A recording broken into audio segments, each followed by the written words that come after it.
গাজীপুর জেলার শ্রীপুর উপজেলার কাউরাত ইউনিয়নের একটি স্থানে একটি অদ্ভুত আকৃতির গাছকে কেন্দ্র করে ব্যাপক চাঞ্চল্য তৈরি হয়েছে।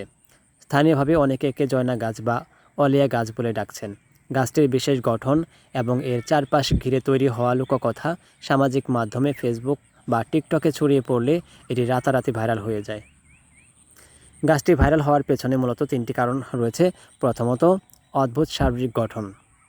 গাছটির কাণ্ড এবং ডালপালার বিন্যাস সাধারণ গাছের মতো নয়, বরং এর বাঁকানো অবয়ব এবং অদ্ভুত আকৃতি সাধারণ মানুষের চোখে একে অলৌকিক এবং রহস্যময় করে তুলেছে।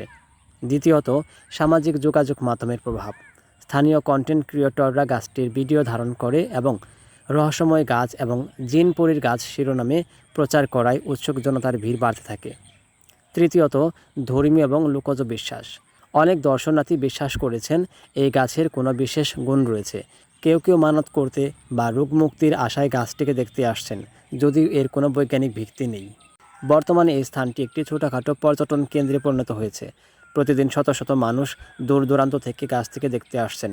ভিড় সামলাতে এবং কোনো প্রকার অপ্রীতিকর ঘটনা এড়াতে স্থানীয় প্রশাসন এবং জনপ্রতিনিধিরা সজাগ দৃষ্টি রাখছেন। তবে বিশেষজ্ঞরা বলছেন এটি কেবল একটি প্রাকৃতিকভাবে বেড়ে ওঠা ভিন্ন আকৃতির গাছ, যার পেছনে কোনো অলৌকিক কারণ নেই।